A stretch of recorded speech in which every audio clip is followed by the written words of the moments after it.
this month. This is about getting the balance right between all the users of the park, the pedestrians, the cyclists, the car users, those working there, and local communities, and ensuring inclusive access for small kids, those with mobility impairment, emergency vehicles, etc. It's 9:02. News Talk Weather. Thanks to the AA, you can find our best discounts on car insurance online. Go to the aa.ie. Widespread rain for a time tonight, turning heavy in the northwest with a risk of spot flooding. Lowest temperatures of 0 to +3 degrees. And now you're up to date on News Talk. The Football Show on Off the Ball. With Paddy Power. New normal, same old football. Paddy Power. Gamble responsibly. Gamblingcare.ie. I'm prepared to do anything I can to play for my country again. Do it then. What about your start to the game? It wasn't bad, was it? Why should an honest answer be a mistake? How can a modern day manager not have a mobile phone? Why should he? Now you're welcome along. Busy football show this evening. Later on we'll talk to Robert Grieve. He is of the Scottish Sun. Celtic in disarray this evening, down 13 players. Neil Lennon not on the bench either, given the COVID outbreak in the squad. Or certainly outbreak is exaggerating things, but one player tested positive and then 13 close contacts in Lennon and a few others besides. But the short story is they're at home this evening to Hibernian and it's 0-0 after 60 minutes. Shane Duffy playing that game as well. So Robert Grieve of the Scottish Sun will talk to us. Nicola Sturgeon amongst those, giving Celtic a good kicking this afternoon. And then in the FA Cup, third round, Stockport County, non-league, 0. West Ham, 0 is where we are there. Fourth round draw made this evening. The headline tie by a distance in the fourth round. Manchester United will host Liverpool, if you haven't heard, on the 22nd, 23rd of January territory. So a week on from the game at Anfield in the league this weekend coming. It'll be Manchester United and Liverpool again, this time at Old Trafford. Now he's with us in the news round. He's with us again for the football show. Dan McDonnell of the Irish Independent. Hello. Hi, Joe. United Liverpool again. That makes the fourth round a little more tasty. Third round, I would have to say, Dan, didn't grab me. There was no fixture there. I thought, well, I must watch that. No, it didn't really. And sometimes there would be, there was a couple of sort of Irish lines of interest, but nothing, sort of jump off the page. I really need to see this tie sort of angle to it, So, but sometimes, an underwhelming third round gives you the reward of better ties down the road. And I suppose Liverpool Manchester United tie in the fourth round is something. Kind of interested to see what they do for it now. Again, maybe to go a small bit parochial on it. You would have thought Queeveen Kelleher was going to play the cup games, just to, for the foreseeable, just in terms of even mind and Allison and so on. But I wonder, not just the sort of, it's a big game and they're a good opposition, but even, I suppose, the momentum-wise, I don't know, we'll see what happens at the weekend, but you don't want to lose to Manchester United at any time. So you kind of wonder, would that affect any maybe plans to rotate for the cup games or not? Because it'd be fascinating to see Queeveen Kelleher pitched into a tie like that. And I suppose it's the same from both sides, to what degree, what importance will be placed on it, because obviously this weekend, whatever happens, is going to throw out its own storylines that will sort of spin over into the next week. Other ties which catch the eye, some of the bigger teams, Man City will be away to Cheltenham Town.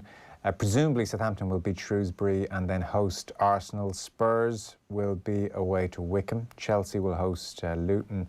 Leicester away to Brentford, and Everton host Sheffield Wednesday. So that's the gist of the fourth round draw this evening. To matters at hand, Dan, Damien Duff has come out of nowhere really and dominated over the last couple of days, and you and your colleagues have done digging and given us more information than we've been given from either Duff himself or from the FAI. What have they actually said? Just because, people don't necessarily click on their emails all that often to read the FAI dispatches the way you do. In terms of official word, I'm right in saying we've had nothing from Duff himself, nothing from Stephen Kenny, and very little from the FAI. Is that the crack? Just there was a quote, I don't have it in front of me, but there was the press release that was released on Friday night at whatever, 20 to 10 on Friday, which included a sort of a press conference, controlled, press statement, Control C, Control V type statement from Damien Duff and Stephen Kenny. You know, Duff thanking people for the opportunity and Kenny thanking Duff and so on. But you know, not a Q&A or anything of the sorts, obviously. So and that's it. I was not working on that evening in question, and you mentioned digging. In fairness, it's primarily other people who've led the way on this stuff over the weekend. David Snade had some info on Saturday, which I guess subsequently I've been sort of verifying it and confirming that stuff is basically all right. But yeah, that's like sort of the extent of the official commentary on it. You know, there's been no suggestion from the FAI that they're urgently looking into the reasons why he's leaving in any statement. So we're fairly confident, are we, at this stage, that we're not going to have Damien Duff coming out in the next couple of days and saying actually it's all to do for, you know, personal reasons or what's been reported isn't quite right. You're clearly confident in what you're hearing. Yeah, like I don't think he's going to be announced at another club, for example, you know, unless something dramatic, you know, has happened since. You know, I don't think he's going to come out and say that there's sort of, you know, some big personal reason for it. I mean, like he may feel he's not obliged to come out and say anything at all. I guess, I mean, he is. I'm just using this not in an insulting sense, but I suppose he is only the number 3. You know, people leave backroom staffs, you know, of clubs all the time, and it's not a big deal. And maybe of countries, it's not that big a deal. But obviously, there's just such a scrutiny and focus on the Irish senior team at the moment, and it's always going to soap opera style team in terms of its relationship maybe with the public, and especially in recent years with high profile assistants being as much of the story as a manager. Then I guess this prompts it, but it's possibly more, maybe there's more of an onus on the FAI and possibly even Stephen Kenny, you know, to come out and speak about it. But we aren't probably in normal times, as we know, where there's, you know, quite often in the normal run of play, you know, you might be at a match, for example, okay, it's January, so it's off season in League of Ireland, but still, you might be at a match or an event or something where you'd see people and they'd be pressed for comment. But because we are where we are, there's no scenario where people are sort of being doorstepped even to ask their opinion on it. And, you know, maybe that vacuum needs to be filled. But maybe they want to have a replacement first before they can deal with it. Yeah. See, I suppose the reason this has become a big deal is because he hasn't left for those traditional reasons. I mean, if Duff had left to take a new job or for personal reasons, then you'd say, Grant, none of our business, best of luck to you.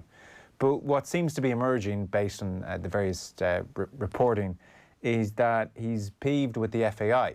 He's peeved with the way certainly they handled Videogate, and we're hearing about Gary Owens interviewing Duff somewhere in the fallout from that as part of the investigation, or just on the back of the investigation because Duff was unhappy. I don't know, but certainly Owens and Duff discussing the situation, and Duff giving both barrels and saying how ridiculous he thought the FAI's handling of the whole thing was. We have the manager talking about forces not having the best interest of the squad as part of Videogate, and like the implication was that he's talking about people in the FAI or around the team. That's still unconfirmed. You know, it's kind of frustrating that we're getting these little breadcrumbs here and there, and then, you know, it's such a serious kind of thing to just throw out there and then not elaborate on. And, you know, it's very frustrating, I think, for the Irish footballing public looking on. So that lingers still. That's in the ether. You've Duff on the 8th of December on the Champions League, you know, where he's on as a pundit, and he very sarcastically is looking ahead to the World Cup draw, and he says as well, it's up to the staff and us not to make any motivational videos, because even if they're based on true historic events, Irish events that you should be proud of, they can be very offensive to some people. So we'll stay away from that next time in March. You know, dripping with kind of anger and sarcasm. So all of that muddled together, and then you know, no explanation from the FAI really, and nobody talking. That is the reason, I think, Dan, it's become a big story. Like I said, if Duff had left to join another club, you'd be disappointed. You'd wish him well, I suspect. If Duff had left for personal reasons, you'd absolutely wish him well. So, like, this is not just like, if the FAI are sitting there going, well, this is kind of, that's that all squared away now. Like, it really isn't. If anything, it has heightened question marks over what the hell's going on in the FAI. Yeah, I think that's a fair enough analysis of it. Like, it's left it open. we mentioned it in the news round earlier, and you sort of ran through a couple of texts, and it sort of, probably, reflects, a range of views that exist, where some people are thinking he's, why is he walking away? Like, why is he quitting? Some are almost insinuating there's something more going on to it, and there's obviously, sort of wrote about this recently. I suppose there's probably camps formed around the Kenny era, and just to some degree, every new development, in some quarters will be seized upon people to support their particular view. It's viewed, it'll be sort of cited as evidence. Oh, well, things are going off the rails, and now he's left, and there is certainly what it does seem to be.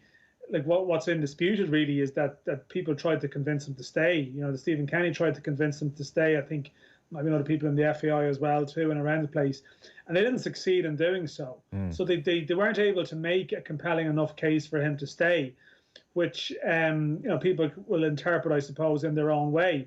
I've made the point that like this isn't a once in a lifetime job for Damien Duff. It is, again, like it's a number 3 role basically. Andrews is more of a number 2. Like they'd come together from the 21s, assistant coach, whatever you want to call it. Sort of a number 3 posting with the Irish national team, which is sort of I think it's full time in terms of like there's weekly meetings and tasks and jobs and stuff like that. But I suppose it's not like he's also the head coach of Shelbourne under-17, so it's not something that's taken over his life.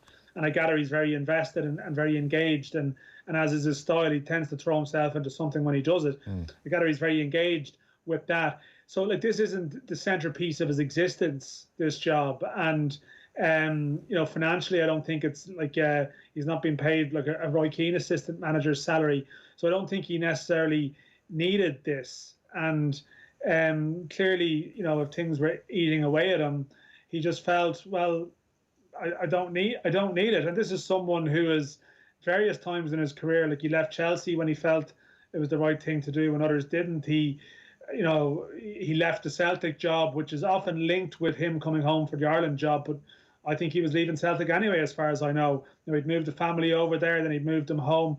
He has his own personality and he does things his own way. Yeah. But the fact is that that's all tied in. Like that's sorry to cut across you, but obviously, that may all be true. But as you say, his actions are interpreted in the context of this ongoing, as you rightly point out, like a sort of a semi-circus, really, if we're completely honest. Yeah.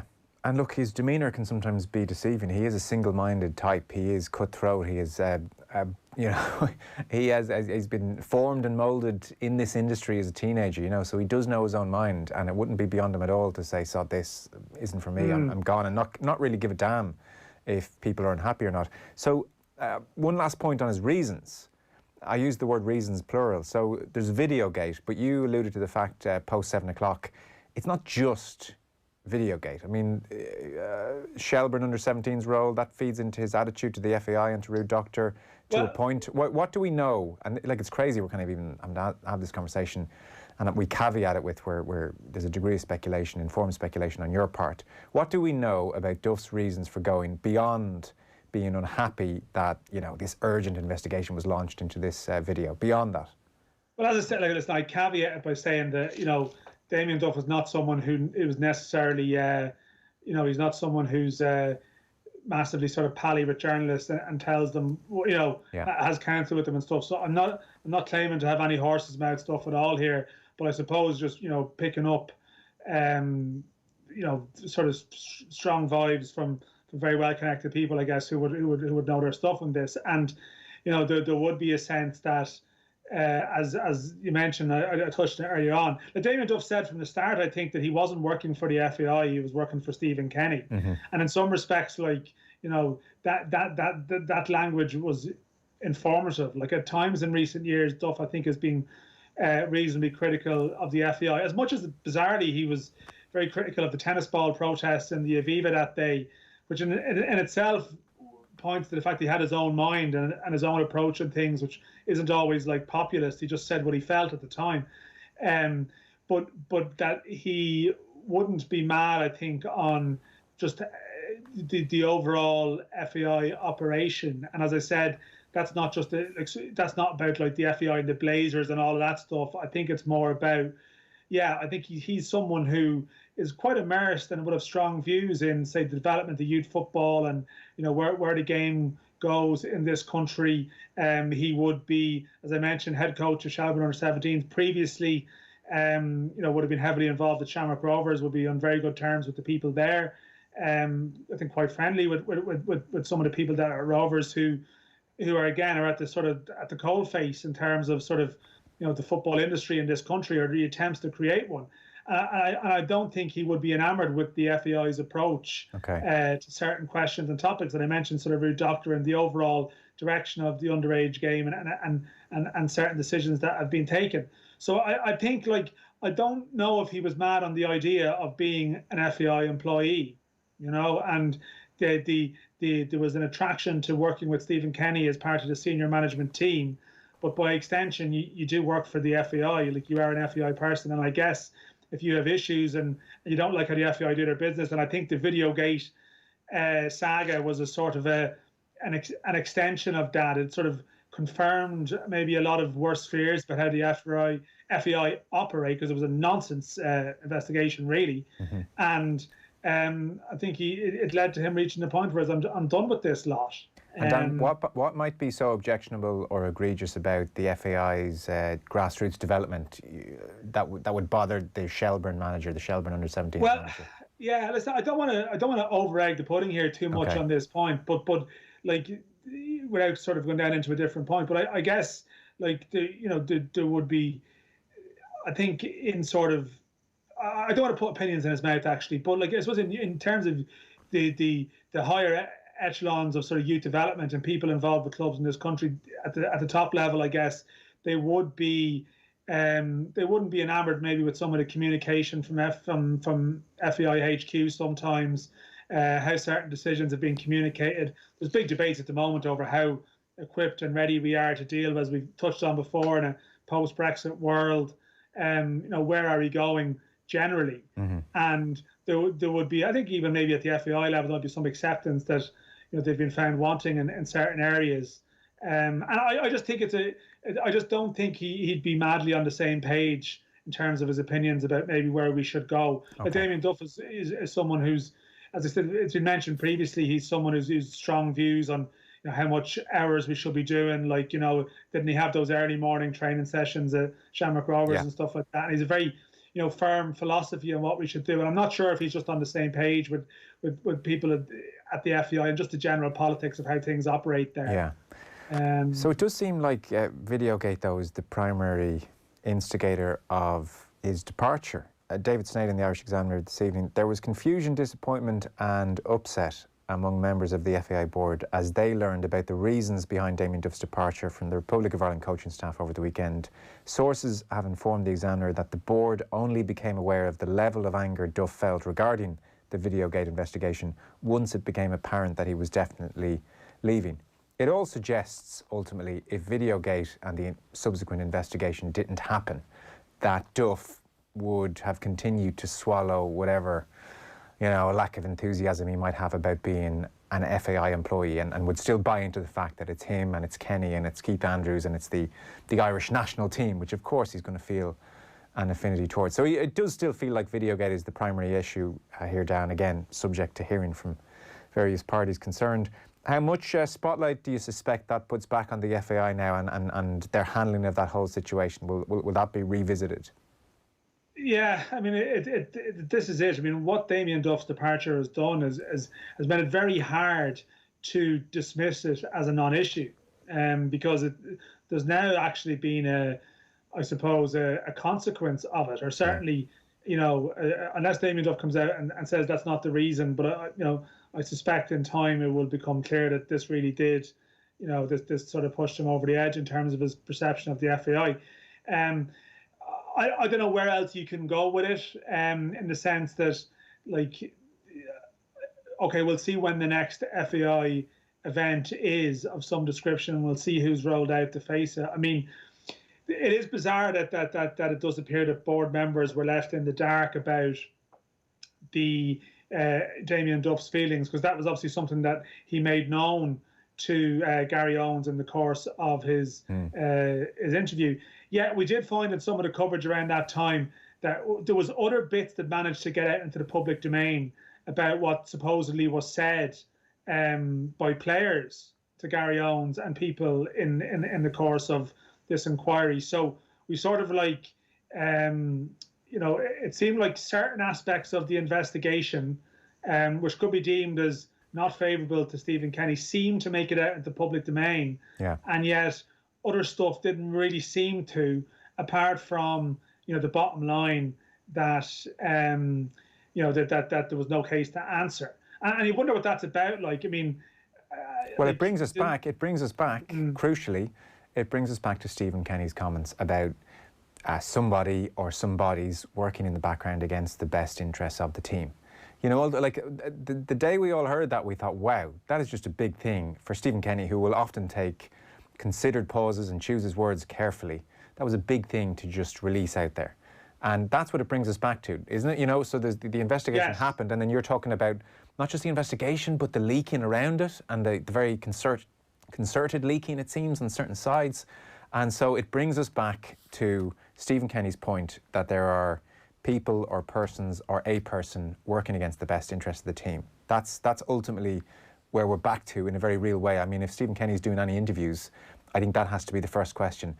What is going on here? Like, what is going on here? Elaborate. Someone needs to elaborate, because, like, who's next?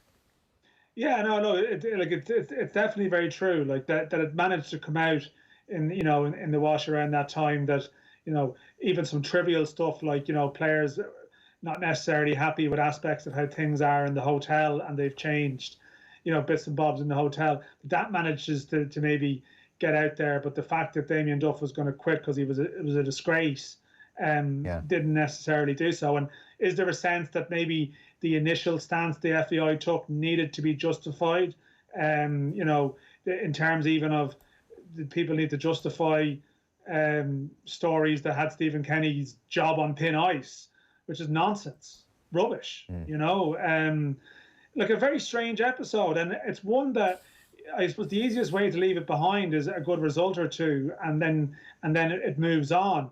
But you shouldn't be in this scenario where, as you say, like the fact that, I mean, when you step back from it, and sometimes when you're caught in the middle of covering something, you cover it one day and you move on to the next day and it moves on to the next thing or whatever. But as you said, the very fact that the international manager was like talking in a public, in a press conference about, mysterious figures behind the scenes, like it's a fairly, I'd nearly say unprecedented, in the sense that there's been like, the time I've been working between Staunton and Trapattoni and O'Neill, and there's been various stories about, managers' issues with the FAI being done with them, what might happen, new contracts and all that type of thing. But there's never really been something where like a manager's out there suggesting that people within his own organisation are out to do him, or certainly are allowing people to conclude that. And you have this sort of elaborate guessing game, which is going on. And as I said before, I think I've said it before in the show, people are sort of dancing around stuff. And I think probably internally, and maybe around the scene, there'd be a fair idea like who or what people are talking about. But it's, you can do that, but you can't necessarily broadcast or write that, but you can be aware of some of the personality politics. Yeah. So in, I suppose, terms of optics and PR, this is a very damaging situation for all concerned, and it's a loss for Stephen Kenny. In real terms, it's hard to know how much of a loss Damien Duff will be. Everything you hear about him is that he is regarded very, very highly. It's hard to know how much of a loss he'll be, because there's also Keith Andrews there, there's Stephen Kenny there, and frankly, time on the training ground was probably freakishly limited this year. I mean, they were stumbling from one COVID crisis to the next flight to the next game, and then breaking up again for however many weeks. But that said, Dan, are we expecting Duff to be replaced? And, you in the Irish Independent today have mentioned, for instance, the likes of John O'Shea, the likes of Lee Carsley. So will Duff be replaced? Yeah, I think that's the plan. I think if he isn't replaced, they haven't managed to get people. But no, I think the plan is definitely to find a replacement. And as you mentioned, I think the two names you mentioned are the two outstanding candidates, but there's complications with both. Lee Carsley has a very good job with the English FA. He's the English under-20 manager at the moment, and also involved with their under-18 to under-20 setup. John O'Shea, you would think would be more straightforward because he's involved with the Irish under-21s, but he's also first-team coach at Reading. And the 21s is more a case of coming in to help with the camps, whereas if you went into the senior setup, there's a more maybe demanding brief. Like, I think as much as is possible, I think Stephen Kenny has been having weekly meetings, albeit remotely. They were all in Ireland for a time together, the coaching staff. That's not actually the case now. I think Keith Andrews was in the UK for a while, but as much as possible, they're trying to have like weekly meetings and weekly scouting tasks and stuff. And so I think with John O'Shea as a full-time job at Reading, it might be a bit harder. But I think they are the two names that I think, if it doesn't turn out to be either of those two names, I think it's because probably they've been knocked back or met complications. I think it definitely the type of appointment it will be that sort of an ex-international, someone with sort of a well-regarded coach with sort of high-level playing experience. That's the type of candidate it will be. It won't be like if Kenny was to go for anyone from Dundalk, the only one really would be Rory Higgins, but he's already in his staff as, I think, chief scout and opposition analyst, I think is the full title, and I think he's the anticipation he would stay in that role. So that's where they're looking. They're looking for someone in that bracket, and I think Carsley and O'Shea would be very much to the forefront of the thinking. There's a text in. Lads, listen to you outline the last few months and now Duff's departure. This is insane, says Tom.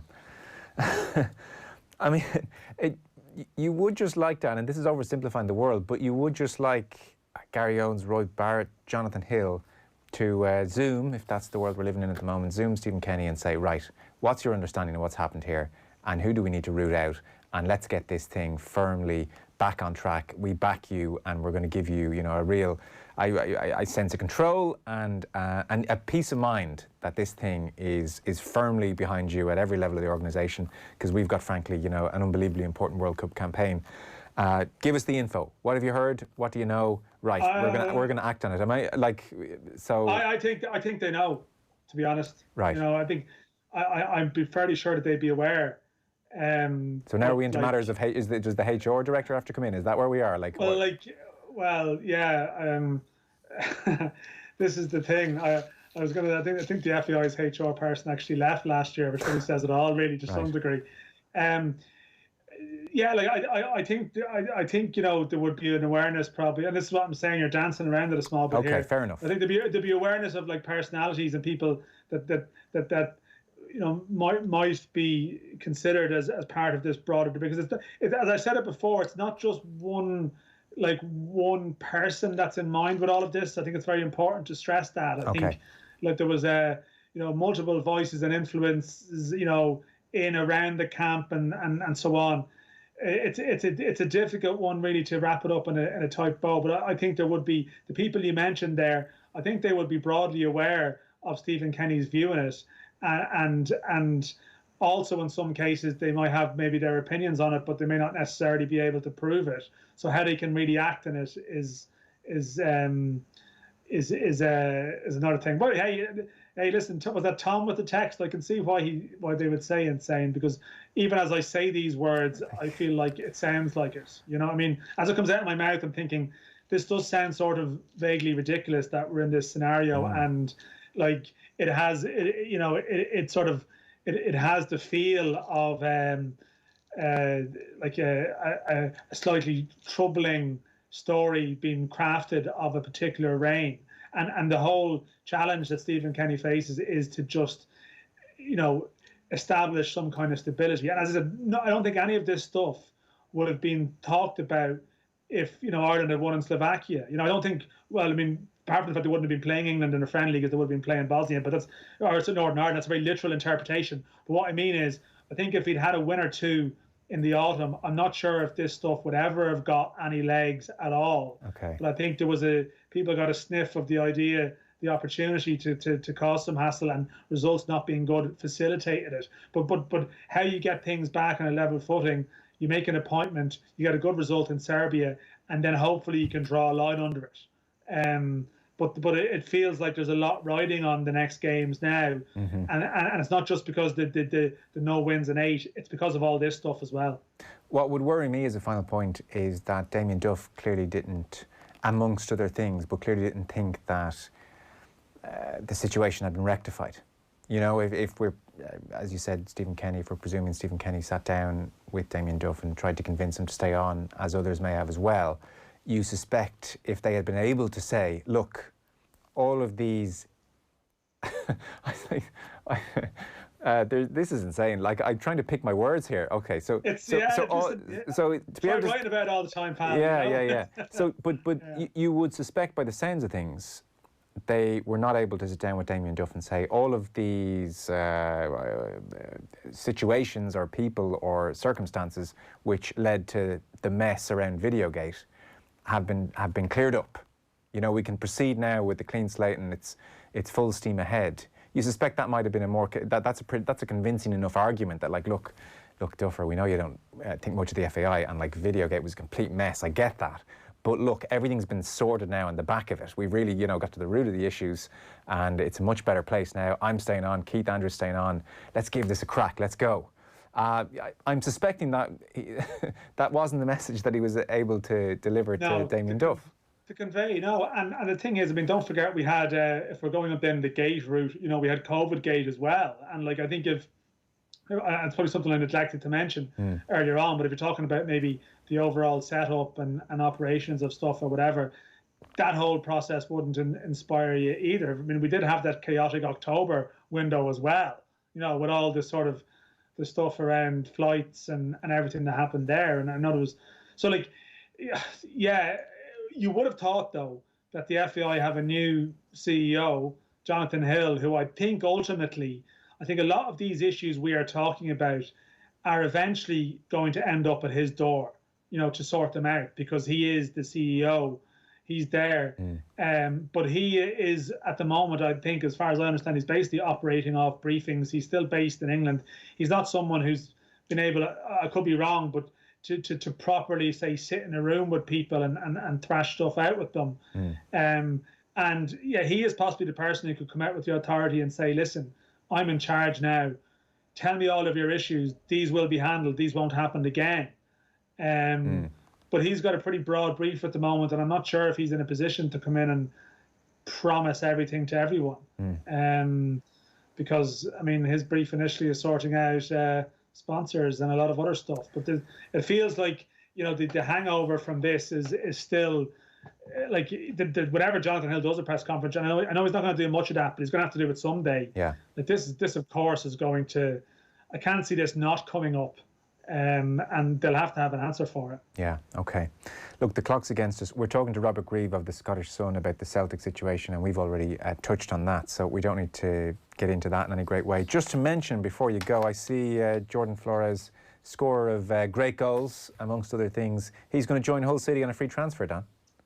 Yeah, so it seems. Yeah, I mean, it's not necessarily a huge surprise. I mean, he's English, although I gather like he had actually. I think he has an Irish girlfriend now, and there was probably some hopes that might lead to him either staying at Dundalk or joining another club here. Other clubs here had their heart set and trying to sign him.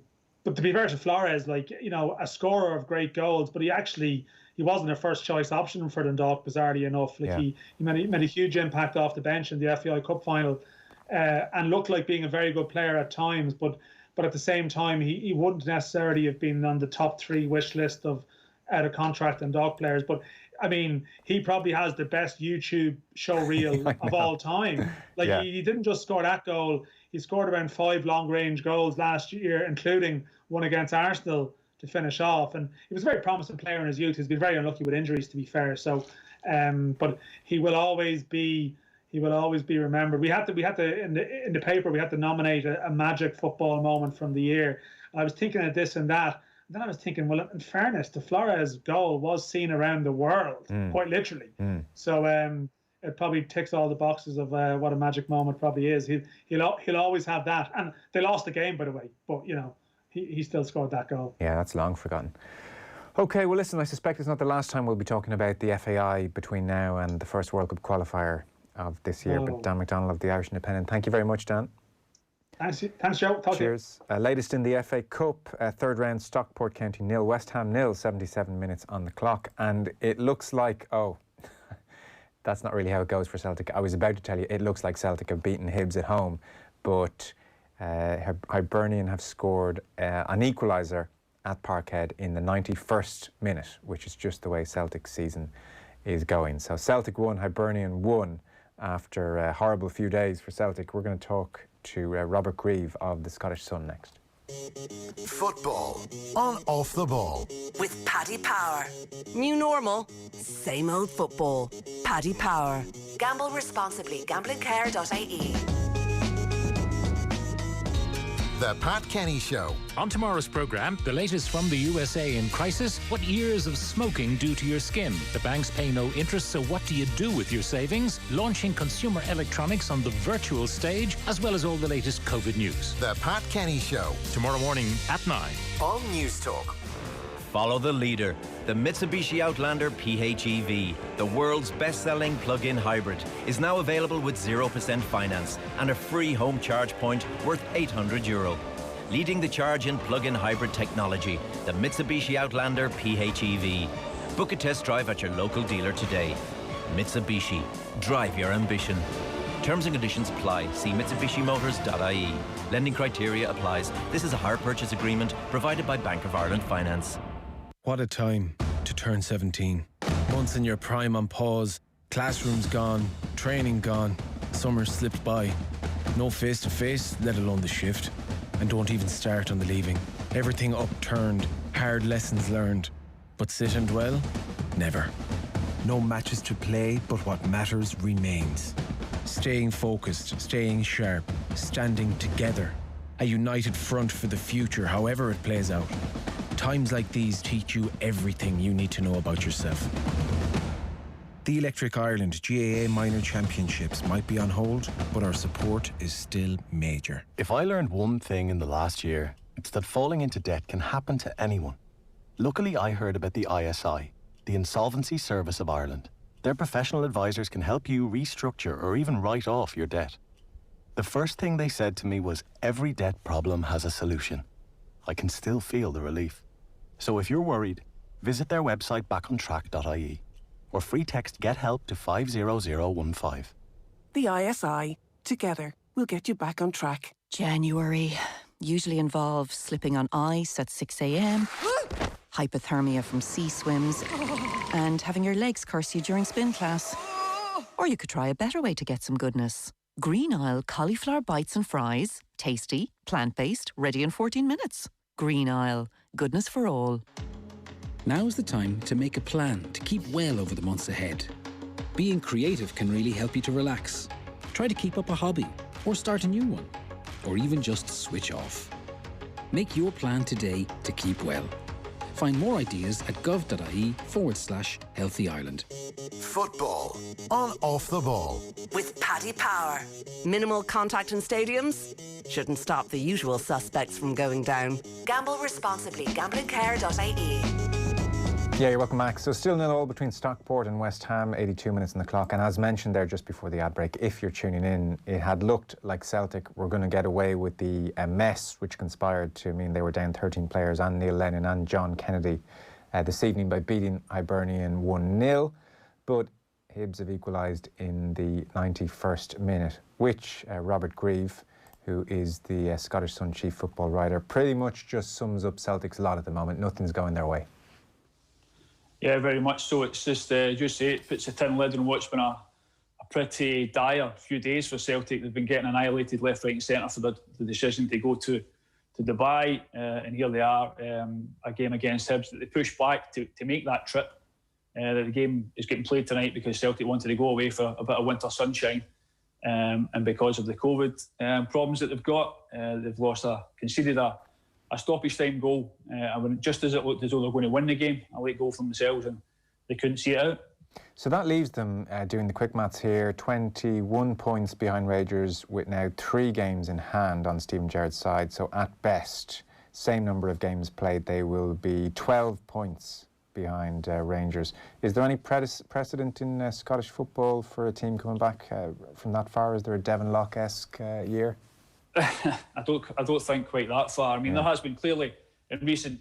You don't have to look very far back for Rangers or Celtic winning league titles in the final day when leagues were overturned or leagues where there was a comeback on. But this would take something exceptional from Celtic. As I say, the way they're playing at the best of times isn't particularly good. They played reasonably well against Rangers at Ibrox and couldn't win the game. The game fell away after the red card. But here they are, getting into a game against Hibs with the understrength team that they had. And they get into a winning position with inside 10 minutes to go, get to stoppage time, and they can't see the game out. That's very much been Celtic's season so far, and it doesn't show any signs of improving. As I say, on the back of all the problems from the COVID situation, having gone to Dubai, this is the last thing they needed. Getting into a situation where they are so close to winning this game might just have eased the pressure slightly, but here we are. I think if you're a Celtic fan, you'll be bitterly disappointed tonight, bordering on angry. I think there'll be a lot of angry Celtic fans out there tonight, and you can understand why. Yeah, you sure can. The trip to Dubai has just backfired in every possible way. So Celtic, as I said, were down 13 players this evening on account of Christopher Jullien testing positive, and the rest tested negative, but on account of being close contacts, they couldn't play. And they were also down Neil Lennon on the sideline and John Kennedy as well. So, part of the issue with this Dubai trip, am I right in saying, so Christopher Jullien went to Dubai for this warm weather training, even though he's injured and he's, there's no comeback anytime soon. So, what was he doing there? Yeah, that's a good question, a very good question. And I think it's one that Neil Lennon maybe have to answer the next time he does the press. Strange, a knee injury ruled out for the next few months. Christopher Jullien. So why did he have to go to Dubai in the first place? It's a very good question. I can't answer that. But yeah, you're right. I mean, it's just a catalogue of errors from the decision to go to Dubai. Celtic obviously given permission. They had every right to go. If you go by that, they asked for permission. They were given permission. But the question you'd have to ask is, what was it wise to go? Even though they're allowed to go, should they have gone? I think many of us were very, very surprised at the decision actually to go to Dubai in the first place. It was always asking for trouble. They put out a statement today, Celtic, understandably, I suppose, saying that anyone could get COVID at any time, anywhere, which is true. But you have to say they were maybe asking for trouble to make that journey, getting on planes and buses to get to their hotel, get to their training ground, that they didn't have to do. They could easily have stayed at Lennoxtown and continued their preparations there, and they wouldn't have this issue. But yeah, it's disastrous PR exercise above anything else. I mean, the criticism they're getting, they're just going to have to suck it up and take it, because, as I say, it's coming from all angles, least of all their own fans. If you're a Celtic fan, as I touched on, you've paid good money for season tickets, you've not seen a game this season, and your team are flying off to Dubai, I think you've every right to ask why, especially when they come back and they get this case, or this one individual case, which leads to 13 players and your manager and number 2 being forced into self-isolation. Hardly a great situation. They go to Dubai to prepare for this game, and it was the worst possible preparation, as it turns out. Yeah, and just the optics. I mean, look, I the guys all sitting around having a few beers by the pool, like you'd say, okay, in fairness, they're human beings, they're going to do that. On the other hand, there's not much social distancing going on, and the optics are just terrible. The statement said, as we have already stated, Celtic's decision to travel to Dubai was for performance reasons. So when you see them all sitting around having some beers, maybe they would argue there's an or aspect to this, which is important. But even John Kennedy, the club's assistant manager, conceded that the picture of Neil Lennon and Scott Brown having the beers on the Sun Loungers was, quote, a bleak picture. Anyway, the Celtic statement goes on to say, whilst we were in Dubai, the announcements made on 4th of January significantly changed the COVID landscape. The reality is that a case could well have occurred had the team remained in Scotland, as other cases have done in Scottish football and across UK sport in the past week. I mean, they're citing there the COVID landscape changed. It was not breaking news to anyone as we sat down for our Christmas dinner that the COVID landscape was about to change very seriously. And Nicola Sturgeon, and we have the audio here, who has a lot on her plate. She's a pretty busy woman. I think she was pretty frustrated that she found herself talking about Celtic today. Have a listen. But this whole episode should underline how serious the situation we are in right now is, and why everyone, including football, should be erring on the side of caution. I know fans of other clubs feel very strongly that the whole of football should not pay the price for the actions of any one club, whoever they may be, and I agree with that. But of course, a situation like this does make it essential for us to review the rules, including those around travel exemptions, and that's what we will be doing. But as we do, I would hope that Celtic themselves will reflect seriously on all of this. And like she started by, kicked off the press conference by saying, I can't tell you how frustrated I am to be facing another briefing that may be dominated by football. You know, in the context of everything that is going on, she's talking about the lads on the beer in Dubai. Like it's just, you couldn't make it up, really. No, I mean, as you say, it's the optics, it's perception. I don't think Celtic read the room pretty well, or well enough, when they made the decision to go to Dubai, and here we are, with the First Minister of Scotland speaking again about Scottish football. There are people within the game who are seriously, genuinely worried that Nicola Sturgeon and the Scottish Government could make the decision just to shut Scottish football down. There's already, the lower leagues have been put into a 3-week suspension just to kind of help stop the spread. And there is a worry that the Scottish Premiership and Scottish Championship could be next, which would be a major blow, a real major blow financially for these clubs who are clinging on to the broadcast deal that's keeping them going. So you're right, Nicola Sturgeon is keeping a close eye on what's going on, and you're right, she has to do that. But Celtic didn't read the room. They were given permission to go, and they will argue that they were given government permission to go to Dubai, which is true. But there's a difference between being given permission and actually deciding it's the right thing to do. They were given that permission in November. Things changed since then.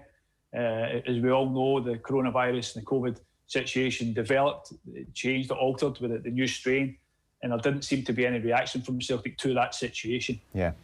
So that's why Nicola Sturgeon, I think, is very unhappy about the situation, and why she will have a close eye on what's ahead in the coming weeks. Robert, at this stage, the league title looks gone. You know, Celtic could hire Jurgen Klopp at the moment, and he would do very well to turn things around. So for Neil Lennon, does that almost provide him with something of a stay of execution, as in, you know, well, let's, from a Celtic point of view, let's let this season play out like it's unfortunately probably going to from their perspective, and then it gives them a fair degree of time to line up the right replacement, be it before the season's over, or certainly in the summer. Like, there's no need to bring in Sam Allardyce for this one. Do you know what I mean? It's over.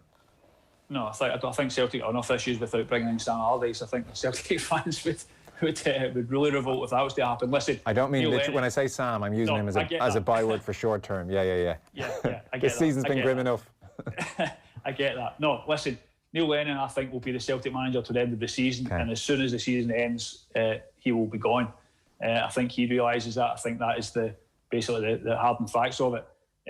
You're right, there would be no point in bringing in a short-term manager just now. It would make no real difference. Celtic are clinging on to the hope that they can still make a fight of it between now and the end of the season. It's unrealistic, I think, it's the word you use, and I think that's absolutely fair. But yeah, there's no benefit in changing manager now. They gave Neil Lennon up until the Old Firm game when the real issues and there was real pressure from the fans. And obviously in the back of the Old Firm game, we believe Dermot Desmond gave Neil Lennon his backing again and told him he would be manager to the end of the season. But I think we all agree it's highly unlikely that Neil Lennon will be the Celtic manager come the start of next season. I just don't see that happening unless he manages to somehow claw it back and turn things around. But I don't think any of us see that happening now. Robert, Shane Duffy played this evening, I see. How did he do? He played like Shane Duffy has done since coming to Celtic. Listen, I think most of us pretty much expected Shane Duffy would do well at Celtic when he came up the road. Big Celtic fan, he made no secret of that. Played at a high level for Ireland, obviously, in the Premiership, but he has, or Premier League in England, he has struggled. He has not played well at all. I think his first couple of games he scored a couple of goals, but since then he has gone rapidly downhill. It's not worked out. It's not worked out for him. It's not worked out for the club. I saw the game until most of the game before coming to join you guys. I don't know how culpable he was for the goal, the equalising goal from Hibernian. But he's not had a good time of it since coming to Celtic. It has not been the dream move that he hoped for. When he signed for the club, I spoke to him the day he arrived. You could see the excitement in his eyes at coming to Celtic. It clearly meant a lot to him, but it's been an absolute disaster for him personally, and not been a good move for Celtic at all. Yeah. And do you suspect there's any way to turn it around for him? You know, as he said, he's played at Premier League level. He's done really well for Ireland on a whole bunch of occasions. Like, you'd be tempted to feel this is just a confidence issue and a settling in period. Yeah, I mean, presumably. I mean, I don't suppose he's a bad player. I mean, he don't play to the level that Shane Duffy's played to. He's not even at the veteran stage of his career. What is he, 28? He's a good age. It's surprising. It really is surprising how difficult he's found it. I don't know if there's sounds going on in the background. I know he had personal issues just before he came to Celtic. I don't know if that's preying on his mind still, but it's not worked out for him. Where does he go from here? He'll be at Celtic until the end of the season. I can't see him cutting short the deal. That did look as though it may happen, but any time we ask about that, we're told that he is here to the end of the season. It won't last any longer than that. Shane Duffy will be here to the end of the season maximum, and then he will return back to Brighton. I'm absolutely sure of it. Are you? Right, okay. And is that because Celtic want it that way, or Duffy does, or they both do? I would suspect Celtic will. I mean, Shane Duffy gets paid big money. I think we all appreciate that. Listen, he might well tell you a different story. He might well tell you he's happy in Scotland and he wants to do better for himself at Celtic and show himself in a better light. I just can't see it happening. I just don't see Celtic paying the money on a longer term agreement beyond this season. It hasn't worked out for whatever reason. As I say, I don't think Shane Duffy is a bad player, but he hasn't performed well since coming to Celtic. He would tell you that himself. I think he seems an honest big guy. Yeah. I think he would be honest enough to tell you he has not played well since coming to the club, and it's been a major disappointment for him. He was brought in to be the rock and be the no-nonsense central defender that was going to help sort out Celtic's defensive problems, and he hasn't done that. Celtic have been dire defensively, conceded so many poor goals, especially from set pieces, free kicks, corners. That should be Shane Duffy's bread and butter. That's what we've seen him done throughout his career, is deal with those balls, and he just hasn't done it. OK. Robert Grieve of the Scottish Sun. Always great to have you with us. Thanks so much, Robert. Pleasure, as always. Football on Off the Ball. With Paddy Power. New normal, same old football. Paddy Power. Gamble responsibly. Gamblingcare.ie.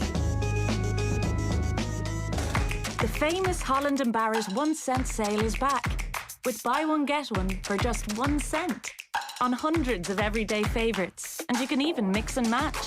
Shop safely in store or at hollandandbarrett.ie. Ends 26th of the 1st, 2021. Selected items, cheapest item 1 cent, subject to availability. Now's the time to make a plan to keep well over the months ahead. Being creative can really help you to relax. Try to keep up a hobby, or start a new one, or even just switch off. Make your plan today to keep well. Find more ideas at gov.ie/Healthy Ireland. When it comes to truly awesome entertainment, we're not playing around. Now, when you switch to Virgin Media, you can pick up superfast broadband and TV 360 for just €55 a month for an incredible 12 months and €92 a month after that. The sale that keeps on giving. Now on. Bring on amazing. See virginmedia.ie. Terms and conditions apply. See virginmedia.ie. New customers only. 12-month contract. Offer ends March 3rd, 2021. If you've had a mortgage for years, or you're a first-time buyer, why pay more for mortgage protection than you have to? VHI now offer cover from as little as €7.58 per month. It's easy to set up or switch over the phone. Call us on 1890 444444 or search VHI Mortgage Protection. €7.58 per month is based on a 30-year-old non-smoker for a 20-year term and mortgage protection of €237,000, including a 10% customer discount and a 1% insurance levy. Terms and conditions apply. VHI Healthcare DAC, trading as VHI Healthcare, is regulated by the Central Bank of Ireland and is tied to Zurich Life Assurance plc for VHI mortgage protection. Football on Off the Ball. With Paddy Power. Gamble responsibly. Gamblingcare.ie. Now then, you're welcome back. Sue, West Ham are through to the fourth round of the FA Cup. They've beaten Stockport County this evening by a 0-0, scored in the 83rd minute. It was a long old evening for West Ham, but Craig Dawson made the breakthrough on 83 minutes. And if you just tuned in, we were talking Celtic's misery continuing before the ad break there. They were pegged back late on by Hibernian. They drew 1-1. They were 1-0 up, but goal in the 91st minute, making a miserable day even more miserable for Celtic. And they're still without those 13 players against Livingston at the weekend. So the pain continues. They're 22 points behind Rangers as things stand. 3 games in hand, but still. Lawrence Donegan was on the show this evening talking Trump and golf. That is available for podcast in all the usual places. We had Monday Night Rugby as well. And if you missed him this hour, Dan McDonnell, I don't even know what to say. It's like a third-rate John le Carré novel, what's going on at the FAI. You just need to listen to it. It's bizarre stuff. So that's waiting for you to podcast as well on the back of Damien Duff. His decision to go and his frustrations with the FAI. Tomorrow morning, OTB AM coming at you 7:30. Daniel Harris, Man United play tomorrow evening against Burnley. Daniel Harris with the lads tomorrow. Keith Wood does his power rankings for Ireland's front row. And then we are busy tomorrow night. We'll be keeping a close eye on United away to Burnley. They can go top. And we will review the NFL's wildcard weekend as well, amongst other things. Tom Dunn, though, is on the way next. Take care. Good luck. Now's the time to make a plan to keep well over the months ahead. Being creative can really help you to relax. Try to keep up a hobby, or start a new one, or even just switch off.